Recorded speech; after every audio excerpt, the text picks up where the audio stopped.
Every manager, business owner, and founder I've ever spoken to has had at least one story about a bad manager, inept leader, or horrible boss that they've had the misfortune to work for.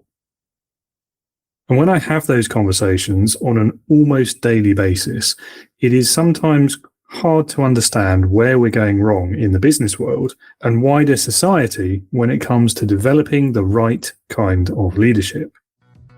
Thank you for joining me today and welcome. This is Leading with Integrity Leadership Talk, the podcast for first-time managers who want to be more effective, people-first leaders and are leading tech-driven teams. Join me each week and you will learn the strategies, mindsets, and practical tips that successful modern leaders follow to be the kind of engaging, ethical, and authentic managers who are best at building trust, respect, engagement, and ultimately able to get the most from their teams. We achieve all of this through weekly conversations with leaders, leadership experts, entrepreneurs, and business owners, all of whom have already walked this path and have compelling stories and brilliant insight to share, with an added sprinkling of occasional solo episodes and even a few group interviews with more than one participant. My name is David Hatch and I am your host. Leadership has always been something I've had a passion for, and after a career spent in a series of small businesses during many years in the aerospace industry and several years in the UK space sector, I have seen the impact of great leadership and the dangers of poor leadership. What I've learned from that is that the secret to successful management lies in your ability to apply great leadership. And the secret to great leadership? Well, as the name of the podcast suggests, it's all about your integrity. Leading by example, putting people before profits, and basically just not being an a-hole. Today, I help new and first-time managers be more effective, more engaging, and more successful as leaders, whilst avoiding the burnout, stress, disinterested staff, the flagging morale, the failing outputs, the low productivity, and all the other harmful problems that tend to crop up around bad or absent leadership. I care about all of this because we've all had that bad manager experience at least once in our career. Bad leadership seems to be everywhere. It seems to be the norm rather than the exception. But it doesn't have to be, and it shouldn't be. And because making that transition from practitioner to manager, being that new leader for the first time, going from doing the work to leading the work, is really tough. It can be the most difficult change many people will face in their entire careers, but it's almost certainly going to be the most difficult they have faced so far in their career. It's also where you're going to be least likely to get access to leadership development, and most likely to struggle with confidence, imposter syndrome, and lacking knowledge in how best to lead. So that's what I am all about. Helping new managers be more effective via better leadership skills. And I focus on tech-driven small businesses and startups and the managers who work within them, because I have lived that journey myself and I understand it well. I'm on a mission to spread great leadership far and wide as I can. And one of the ways that I'm doing that is with this podcast.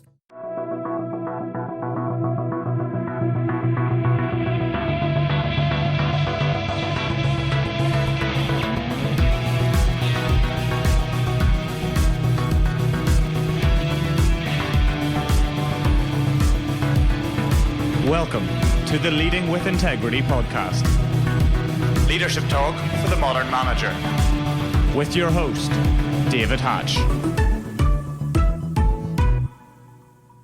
Welcome back, listeners, to part 4 of our mini-series on the power of great leadership. The final part, how to be a more successful manager. And this episode is closing out our run of bonus episodes this month, which you may remember I've been doing as a celebration of passing our 50 episode milestone here at Leading with Integrity. So how to be a more successful manager? Well, the short answer to that question is in the way I sign off every episode. Be a leader, not a boss.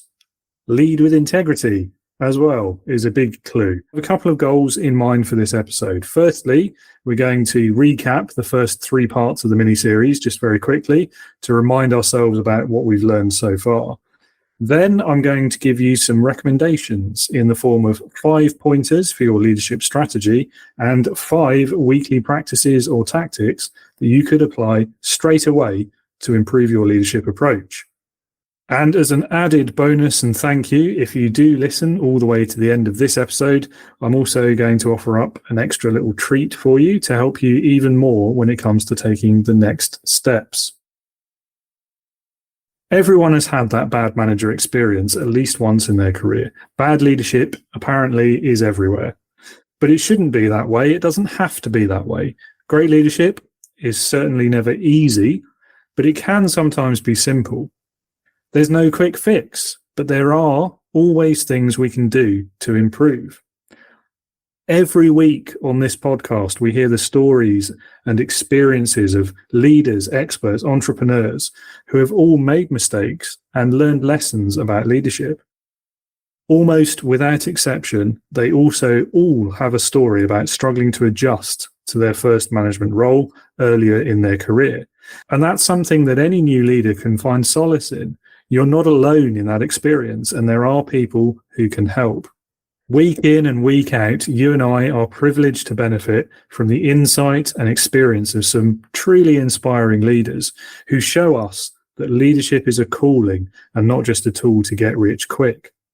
And that's really a central message of the role and power of great leaders to make people's lives better, especially at work, where, after all, we all spend so much of our lives, or our waking lives at least. I don't know, maybe you are napping at work. No judgment here.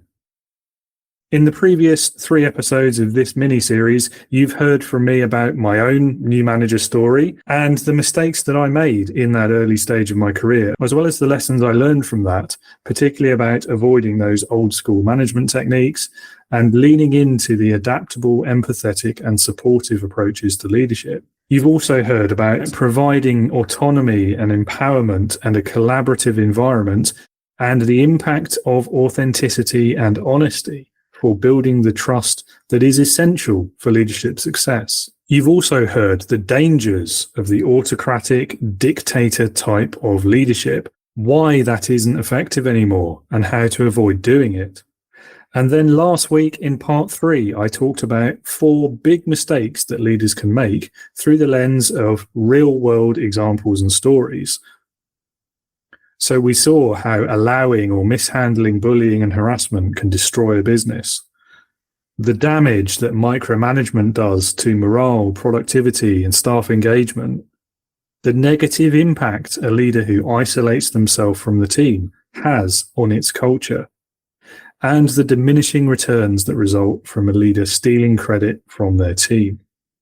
So in a nutshell, we've heard plenty about what not to do. In this final part of the mini-series, then, I wanted to focus on what to do.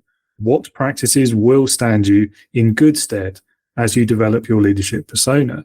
And we'll begin by talking in quite high-level strategic terms about the 5 things you need to get right to be a successful leader. And 5, you may already have noticed, is going to be a recurring number in this episode. By accident, I assure you. I wanted 4 since it's part 4, but I probably got a bit carried away. However you cut it, however you look at it, leadership is a tough skill to master. There is a huge volume of theoretical material around. There's loads of stuff on the internet. You've only got to type leadership into Google and you'll see that for yourself.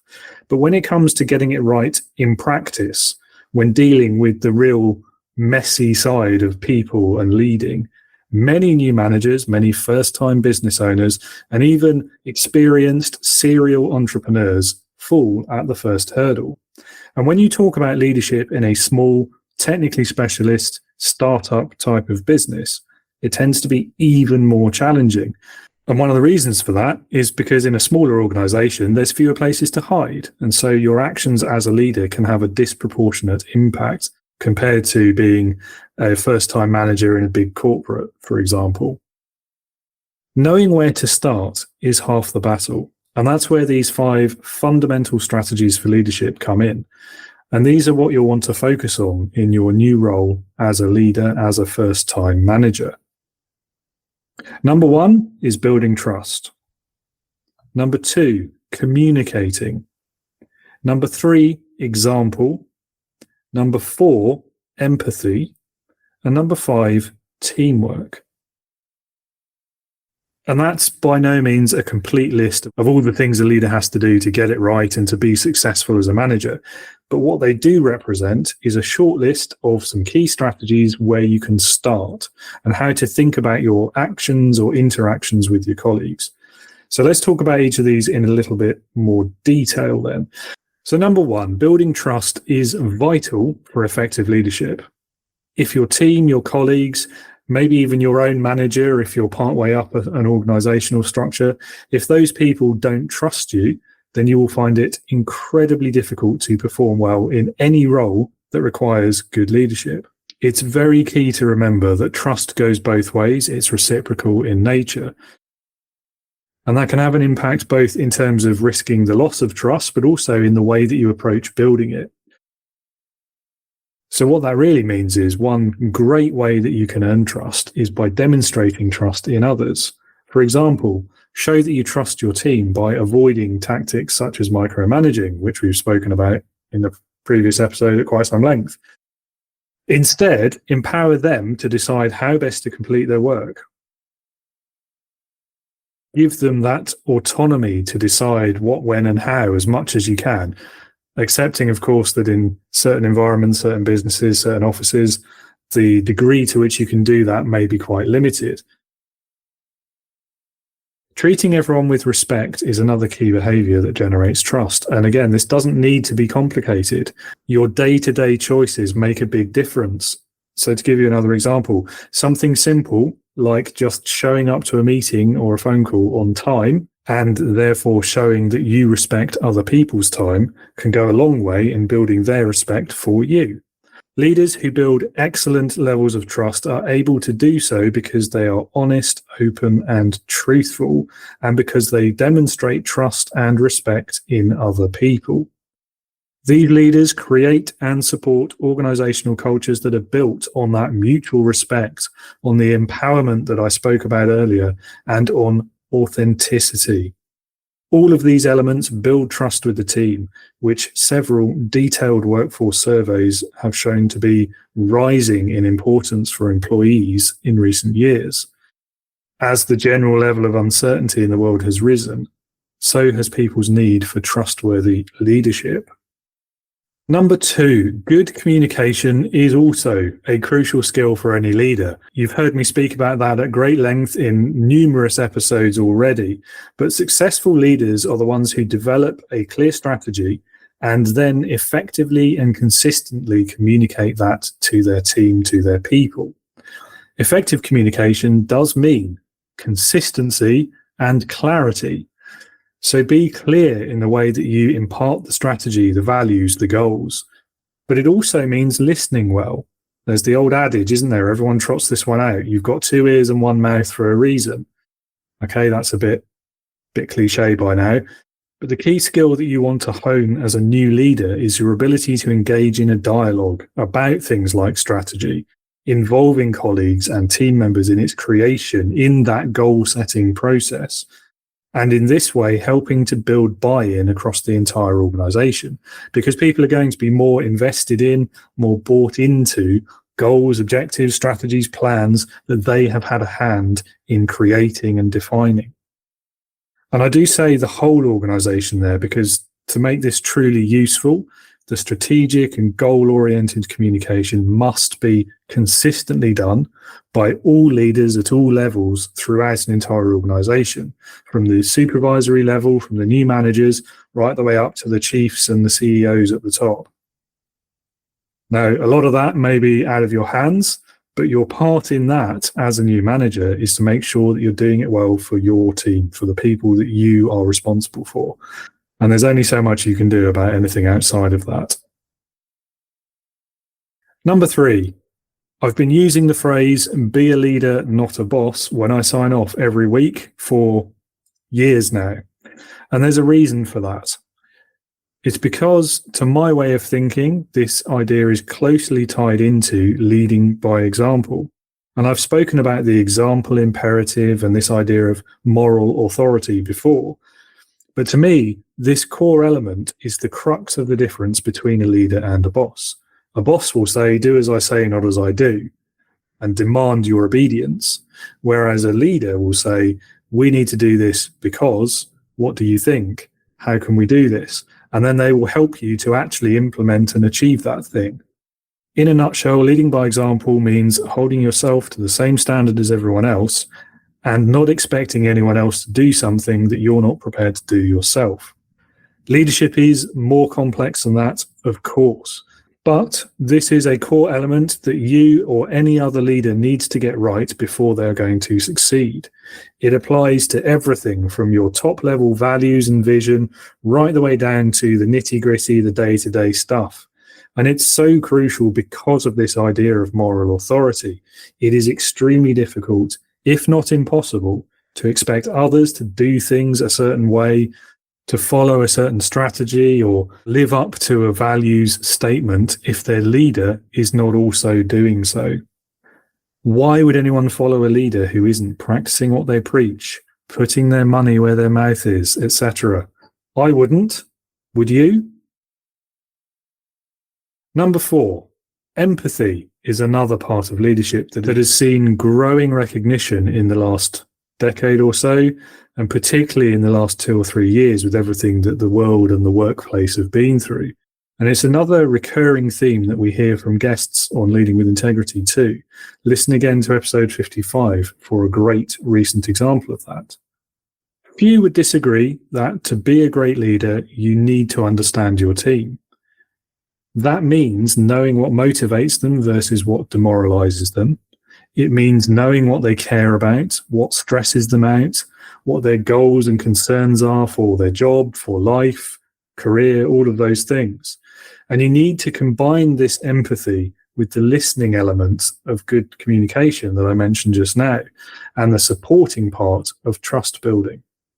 You need to be able to care about your team members in a greater sense than simply being worried about whether they will meet the next deadline. If you can get this right, then you'll be making sure that your team members feel valued, both individually and collectively. They'll feel that you care about them and that you are willing to offer them help and support, not just for their daily tasks or jobs, but for their career goals and the welfare of each individual. And that is the kind of leadership that inspires people to follow throughout hard times. It's the kind of leadership that they remember in the easy times, and that will produce the best results in a whole range of measures, from team engagement, loyalty and retention, productivity, business performance, and more. But importantly, it is its own end as well, and shouldn't ever be the means to an end. And for strategy number 5, look, it's no secret that good teamwork makes any organization better, whether in terms of productivity, output, revenue, or collaboration, or any one of a dozen other measures that we could pick. If your leadership is well focused on the first 4 strategies that I've spoken about so far, then the chances are good that you're already going to be encouraging that excellent kind of teamwork as a net result of doing each of those other 4 things. To really take it to the next level, you can focus on some of the smaller team building exercises, the motivational type of things, the day-to-day interactions that you can use to build that up even further. Good leadership is strategic, but part of that strategy is recognizing that it's also in the small stuff too.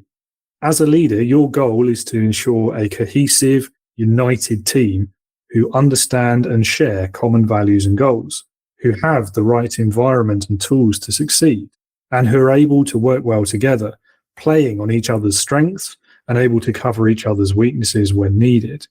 So think strategically about how you, the leader, are going to work in those small details that will help this happen, that will cement this as part of your team. Whether that be a series of weekly team building exercises, or a buddy mentoring system, or something more straightforward like a team lunch or a social outing every every other week or once a month or something. This kind of detail helps to build a consistent culture where people are happy at work and enjoying their jobs.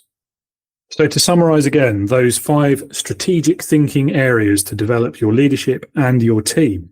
1, building trust. This is essential for a productive leader-follower relationship. 2, communication. Doing it consistently and transparently pays huge dividends for all of the other 4 areas we've talked about. 3, example. I've talked about that one at great length in several episodes in the past, but leading by example is core to the success of your leadership and to leading with integrity. 4, empathy. Again, this is central to your ability to understand and engage with your team members, which is crucial to your ability to get the best out of them and to ensure that they are getting the best out of their roles. 5, teamwork makes the dream work, right? Cliche phrases aside, great teamwork is the goal of what you're doing as a leader at the end of the day, and it builds from doing all of the other 4 things that I've mentioned. A final thought to add as well on your mindset. Remember that a good leader is concerned with supporting their people and is more focused on the outputs and the end goals than with controlling every step of the process or on having some kind of tunnel vision focus on the short-term gains. To be a really great and successful leader, you've got to be thinking long-term and you've got to be focused on your people. Think of your role as guiding and supporting and creating and maintaining the environment for others to succeed. Okay, so strategic leadership thinking is done. Tick. Next, let's talk more tactically about the practical, everyday leadership that you can apply. Here are 5 things that you can do this week to be a better leader. I've tried to keep these more simple and practical, although, as you probably already know, things are very rarely simple when you're in a management role. If you're new to leading or maybe struggling to make headway, then hopefully this will give you some ideas to try and make progress by the end of the week, unless you're listening to this at 4:30 p.m. on a Friday, in which case it's probably a bit late for this week, so maybe next week. Which actually is better because then you've got the weekend to think about it more. There we go. Done you a favour by releasing this on a Friday. Anyway, let's not get lost in the time dilation of the internet. I've got 5, yes, 5 of them again, I told you. Simple leadership tactics for you to try, and they are: first, check-in; second, personal development; third, leadership catch-up; fourth, strategy review; and fifth, act. What do I mean by those? Well, let's see. Number 1 then, check in with your people. Have a chat with each of your team members over the course of this week. Try to get a feel for how they're managing their workload and their stress levels. Ask how they're enjoying their job this week. Open a discussion about what they're not enjoying at work and try to use that to identify or explore some things you might be able to do to improve it. You could also discuss non-work topics, perhaps hobbies, plans for the weekend, any other common ground that you have that can help you strengthen your connection, your relationship with each individual. Also, think about having a weekly check-in with the whole team, where everyone's in the same place or the same Zoom room, at least. Only needs to be 15 minutes or so a week. It will just really help with that team bonding, gelling that you need to help improve teamwork more generally. Another way to do this, which I'm a huge advocate for, especially if you all work in the same location, once a month, go out for lunch together as a whole team. I really can't recommend that highly enough for team building. P.S. Good practice is for the manager to foot the bill on this one if you're in position to do so. Again, would highly recommend that. Hopefully you get the idea though. The goal here is to better understand the people you work with, help them to better understand you too, and generally build on an existing relationship, or if you're very new, start to build a relationship, because this will help you to be a better leader to those specific people, and it will also help them to better support you as their leader.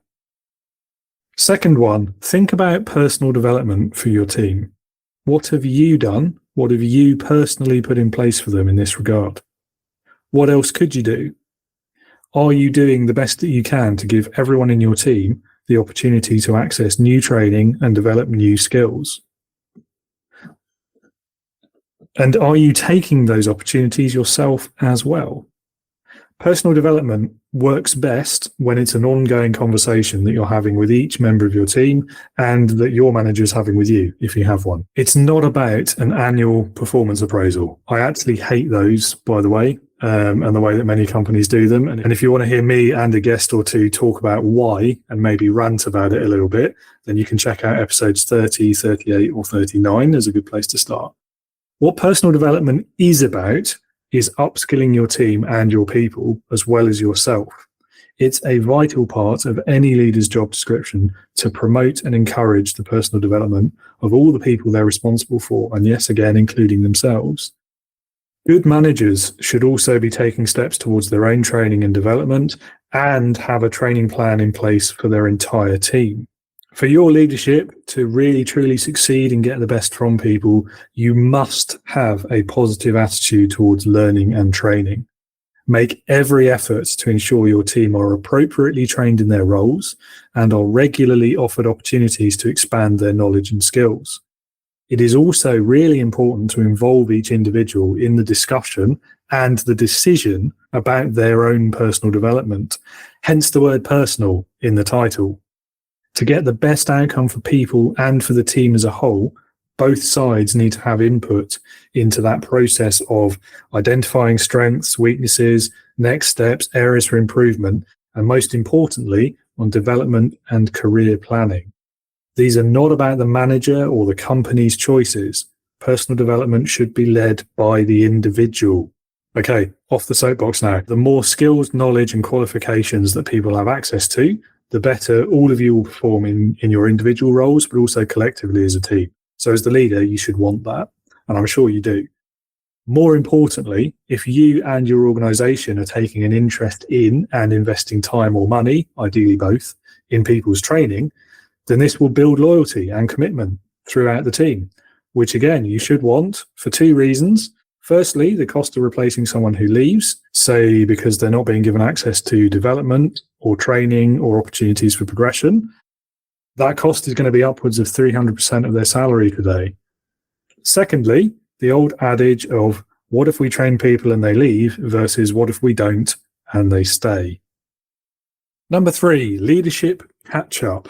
If the first two tactics I've offered are about the people and about yourself, then this one is about the team as a whole.